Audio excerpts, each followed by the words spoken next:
pour ne pas rester indifférent. Parce que le silence, aujourd'hui, ça vaut condamnation. Donc on est tous et toutes interpellés individuellement par rapport à ce qui est en train de se passer en Palestine. Donc merci pour cette invitation.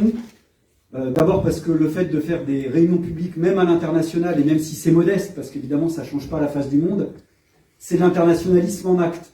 Et on en a besoin. Parce que la situation aujourd'hui, on la paye aussi par un grand défaut, par un grand échec, qui est celui de la quasi-totalité des gauches dans le monde, qui est précisément un échec de solidarité internationale. C'est par défaut de solidarité internationale avec la lutte du peuple palestinien depuis des décennies pour son droit légitime à l'autodétermination, à la libération, à l'émancipation, c'est à cause de ce défaut de solidarité internationale qu'on n'a pas appuyé le peuple palestinien pour qu'il puisse aboutir à une solution politique positive. Et du coup, on a ce genre de situation. Donc on est interpellé individuellement et collectivement.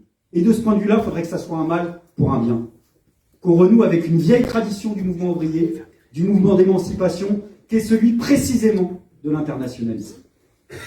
Je suis par ailleurs content d'être ici pour participer à des réunions. Je dis ça parce qu'en France, dans le mouvement de solidarité, on a en ce moment ce type de discussion, c'est-à-dire de réorienter, ou en tous les cas de compléter ce qu'on est en train de faire par des réunions publiques. Parce que ça a sa part d'importance. Nous, en France, on a une première victoire, elle est dérisoire. C'est d'avoir réussi à imposer le droit de manifester sa solidarité avec le peuple palestinien. Mais même pour ça, il a fallu lutter. Il a fallu lutter contre le gouvernement, contre la préfecture, mais on n'a pas voulu non plus tomber dans une espèce de guerre privée avec la préfecture. Mais les manifestations sont utiles parce qu'il y a une nouvelle génération qui est en train de voir le jour, avec des jeunes, et souvent des jeunes femmes, issues des quartiers populaires, avec Urgence Palestine, avec BDS. On a aussi des structures syndicales qui se sont mêlées à la mobilisation, de Solidaires, de la CGT. Ça n'a pas toujours été simple, ça n'est pas toujours, mais mine de rien, ça existe. Ça a sa part d'importance. Il faut dire que dans ce dossier, une fois encore, on a été d'un certain point de vue aidé par notre propre gouvernement, puisque le gouvernement français a décidé de taper fort dès le départ. Tout de suite après le 7 octobre, ils n'ont rien trouvé de mieux que de mettre en garde à vue le secrétaire départemental de la CGT du Nord pour un tract de solidarité avec la Palestine. Alors évidemment, ça produit son effet et ça permet d'avoir ces axes de mobilisation. Mais on ne veut pas simplement manifester que sur l'émotion. Et on a besoin de ce genre de réunion précisément pour tenter ensemble de mettre des mots sur la situation qui se déroule là-bas, de mettre des mots sur nos propositions politiques, de mettre des mots, amis et camarades, sur nos doutes, sur nos interrogations. Et il n'y a pas de honte à avoir des interrogations. On a, nous, une idée du marxisme qui est une idée du marxisme ouvert, qui consiste précisément à chercher en permanence à repenser la complexité d'une situation.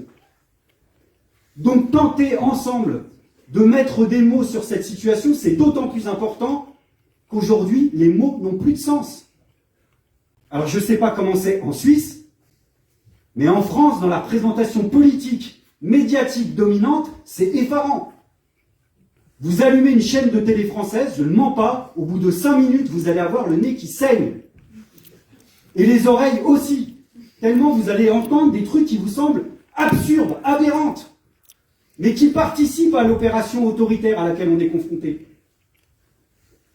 Que les mots n'aient plus de sens, plus de signification, c'est nous empêcher de délibérer collectivement, démocratiquement. Ça a une signification. En France, aujourd'hui, c'est devenu quasiment orwellien. Je n'exagère pas.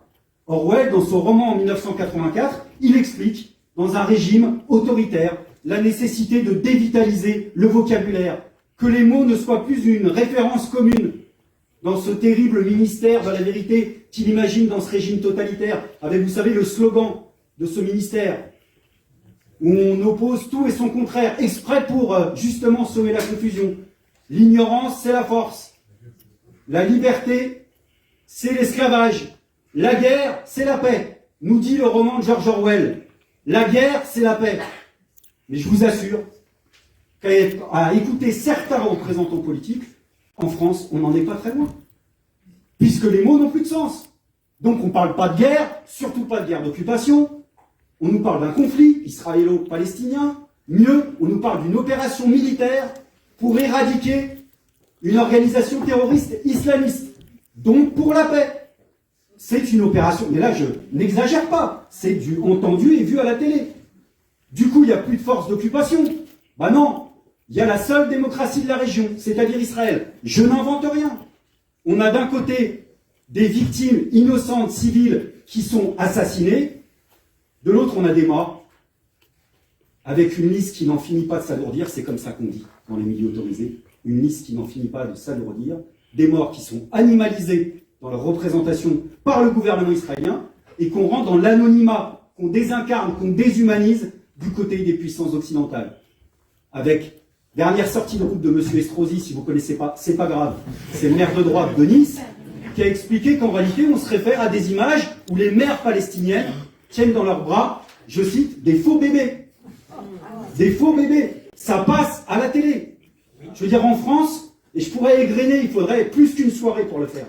Le nombre incalculable d'exemples de ce type où, très sincèrement, très honnêtement, vous avez des personnalités publiques, même des artistes qu'on n'attendait pas à ce niveau-là, nous expliquer que manifester sa solidarité dans la rue avec la Palestine pour réclamer ne serait-ce que le cessez-le-feu, ça participe de l'antisémitisme. Avec un débat qui continue, est-ce que oui ou non, le drapeau palestinien est un signe d'antisémitisme? Je n'invente rien.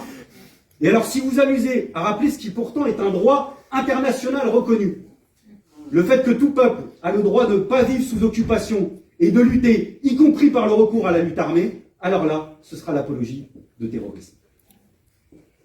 Le fait que les mots n'aient plus de sens, et c'est à ça qu'on est confrontés tous et toutes ensemble, ça permet de faire des faux procès aux uns et aux autres, voire des procès tout court, puisque, en l'occurrence, peut-être que vous le savez, mon organisation politique, le Nouveau Parti Anticapitaliste, mais on n'est pas les seuls, a été officiellement accusé d'apologie du terrorisme par M. Darmanin.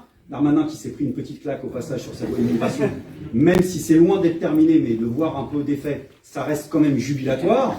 Donc du coup, pour nous, l'affaire est en cours. On a été entendu par la police, on attend de savoir si le parquet va s'en saisir. Et je ne sais pas ce qui est le plus insultant dans l'histoire, pour vous parler franchement. Si c'est l'énoncé de ce motif d'accusation, ou si c'est le silence assourdissant d'un certain nombre d'organisations politiques qui ont quand même oublié de prendre notre défense à ce moment-là. Parce que c'est insultant par rapport à notre histoire internationaliste, celle d'un courant, la 4e internationale, qui a toujours soutenu toutes les luttes de liberté des peuples, toutes les luttes de libération nationale, le Vietnam, l'Algérie, le peuple kurde, le peuple basque, vous pouvez toutes et tous les prendre. Sans jamais s'empêcher d'ailleurs d'avoir des discussions fraternelles, voire des désaccords avec les mouvements de libération. Dans notre courant à nous, politique, il y a eu des porteurs de valises pour les combattants du FLN en Algérie, qui apportaient de l'argent et des armes. Et oui, il y a eu des discussions entre les porteurs de valises et le FLN. Sur les attentats, par exemple, dans l'Hexagone. Qui a convaincu le FLN de s'arrêter parce qu'il fallait que la société française soutienne en partie le conflit. Parce qu'il faut que les sociétés coloniales se fracturent pour qu'une lutte de libération nationale existe. Donc nous, on a toujours condamné les actions aveugles contre les civils, les violences gratuites contre les populations. Et on ne sait jamais de redire à chaque fois que pour nous, les mises en scène macabres, les corps souillés, les viols, ne seront jamais des actes de résistance. Que le projet d'émancipation qu'on défend pour les Palestiniens n'est probablement pas le projet de société du Hamas. Mais pardon de le dire aussi, la direction du Hamas ne résume pas ce qu'est le peuple palestinien, ce qu'est sa résistance et même sa résistance armée. Et tout ça, on l'a toujours dit historiquement avec la même cohérence pour une seule et simple raison, qui fait que je m'engage politiquement depuis un certain nombre d'années, comme beaucoup dans cette salle, c'est de mettre la vie humaine au-dessus de tout. Alors pourquoi ce deux poids, deux mesures insupportables en France? La Tour Eiffel, tout de suite après le 7 octobre, éclairée aux couleurs d'Israël. À quand la Tour Eiffel aura les couleurs de la Palestine, dans une ville qui, soi-disant, est dirigée par la gauche? D'une gauche qui vient d'interdire une conférence sur l'instrumentalisation de l'antisémitisme à Paris, avec Judith Butler. On en est réduit à cette situation-là. Ce deux poids, deux mesures qui nous dit quelque chose, malheureusement, de l'état du monde et de l'état de la France. L'état du monde, je partage tout ce que vous avez dit, c'est C'est cette déshumanisation insupportable qui est presque de l'anéantissement moral. Je vais vous dire, des fois, entre nous, même moi, je me suis dit ça, on assiste à un massacre à huis clos à Gaza. Mais je crois que c'est pire que ça, mes camarades. C'est pas à huis clos. On le voit. On nous pousse même à le voir.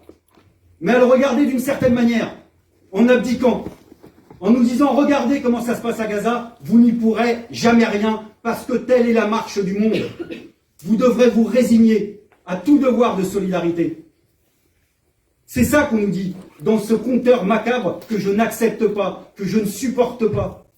Il faut des dingueries, on en parlait tout à l'heure en préparant la réunion, dans des chaînes d'information continues en France, pour que ça soit des experts militaires français qui cassent l'ambiance, en disant, mais non, vous avez raison, les chiffres du Hamas ne sont pas fiables. En fait, c'est beaucoup plus. Parce que les bombes qui sont utilisées font forcément plus de morts. Ah, les braves âmes qui nous disent, mais non, la différence entre le Hamas et l'armée de Tsahal, c'est que Hamas veut tuer des civils. Nous, en gros, on ne le fait pas exprès. Mais vous voyez un peu le cynisme de la discussion. Donc il y a un philosophe qui s'appelait Gunther Anders. Je vais faire un peu mon sachant, mais je dis ça parce que je l'ai découvert il n'y a pas longtemps. Qui, après la Seconde Guerre mondiale, s'est concentré sur ce que signifiaient des drames de masse, comme la bombe atomique. Et il a utilisé un concept qu'il appelle le concept de surliminal. Ça veut dire, vous savez ce que c'est que subliminal? Subliminal, c'est quelque chose qui ne peut pas être perçu parce que c'est trop petit. C'est ça, subliminal. Lui, il dit, il y a surliminal, ça veut dire au-dessus. Quelque chose qu'on ne peut pas percevoir parce que c'est trop grand. C'est-à-dire qu'au bout d'un moment, il y a tellement de morts, nous dit Gunther Anders, qu'on n'arrive plus à percevoir, qu'on n'en a plus la notion, qu'on n'arrive plus à s'identifier. Et l'empathie, elle est plus au rendez-vous. Regardez le traitement politique et médiatique en France. Les civils innocents, oui, il y en a eu en Israël, en effet. On avait des témoignages, des noms, des prénoms. C'est jamais le cas. Ni à Gaza, ni en Cisjordanie, ni nulle part aujourd'hui. Ce deux poids, deux mesures, il prend sa racine dans la responsabilité qu'on a, nous, et tu l'as très bien rappelé tout à l'heure. C'est que tout ça n'est possible qu'avec la collaboration, pour ne pas dire plus, de la solidarité, comme de la communauté internationale. C'est qu'en l'occurrence, le jour où la communauté internationale décide simplement d'appliquer ce qu'elle a voté, ce qui a déjà été voté maintes et maintes fois à l'ONU, en faveur des droits légitimes des peuples palestiniens, il faudrait simplement taper du poing sur la table pour l'imposer une bonne fois pour toutes, c'est-à-dire menacer l'État d'Israël de toute sanction, sanctions politiques, diplomatiques, financières, économiques, si c'était le cas, et militaires. Et l'affaire serait pliée en 48 heures. C'est vrai depuis des années. Tout n'a pas démarré le 7 octobre. Loin de là. Et c'est là où on a une responsabilité pour faire pression sur nos propres gouvernements. Parce que nos propres gouvernements, à part faire des larmes de crocodile de temps à autre, en réalité, la politique, c'est toujours la même. Elle accompagne ce que les experts de l'ONU disent eux-mêmes, c'est-à-dire, en effet, de l'apartheid, c'est-à-dire, en effet, de la ségrégation raciste, c'est-à-dire, en effet, de l'épuration ethnique, et c'est-à-dire un risque génocidaire. Je n'invente rien. Ce sont les experts de l'ONU qui le disent. Donc le problème, c'est comment on agit par rapport à ça. État du monde, donc, état de la France, enfin. Je ne veux pas plomber l'ambiance, mais si vous voulez des nouvelles de la France, si vous voulez savoir où va la situation politique française, on a un indice entre nous, c'est suivez Manuel Valls, pour ceux qui connaissent. Plus vous voyez Manuel Valls à la télé, plus vous savez que ça va mal dans le pays, et plus vous savez que ça va à droite. C'est-à-dire que la droite court après l'extrême droite, et la gauche court après la droite, qui court après l'extrême droite. Et ce point de bascule de l'extrême droitisation de la société française, par le plus grand des malheurs, où je ne m'explique pas tout, s'est effectué sur la question de la Palestine. Le 12 novembre, avec une manifestation qui était censée être une manifestation contre l'antisémitisme, et qui a en réalité permis à l'extrême droite d'obtenir une légitimité contre, j'imagine, ils n'ont jamais même rêvé d'obtenir. Et le pire de tout, parce que là aussi ça naît des failles de la gauche, c'est à la gauche française, dont revenait le rôle historique d'organiser une manifestation sur des bases claires, indépendantes, contre l'antisémitisme, contre l'islamophobie, contre toutes les formes de racisme. Et le pire de tout, c'est que non seulement ça n'a pas été le cas, mais qu'on a une partie de la gauche qui a dit c'est les absents qu'on tord. Et oui, l'extrême droite, finalement, si elle le dit, c'est qu'elle a sa place. Donc le problème politique, aujourd'hui, en France, c'est celui-ci. Et ceux qui, à gauche, se disent Parce que le climat politique que je décris, c'est ça. C'est la haine de l'arabe et la haine de la gauche. C'est ça, pour l'instant, ce que vous entendez mainstream à la télévision française. Et ceux qui, à gauche, je terminerai là-dessus, se frottent les mains, ou alors se les lavent, à ce qui peut être dit contre la France insoumise, à ce qui peut être dit contre le nouveau parti anticapitaliste, quelles que soient les discussions qu'on peut avoir entre nous. Je vous souhaite bien du courage, si par malheur, ils arrivaient à nous diaboliser et à nous éteindre. Parce que ce sera tout le restant de la gauche derrière. Le PS, les Verts, le PC, ce sera même une partie de la Macronie. Parce que c'est l'extrême droite, dans toute sa splendeur, à laquelle on est confronté. Donc c'est un soulèvement, j'allais dire, des acteurs et des actrices de l'ensemble du mouvement d'émancipation qu'on a en droit d'attendre pour au moins garder la boussole. La gauche à laquelle moi je me réfère, elle avait des grands combats historiques. Le combat contre le racisme sous toutes ses formes.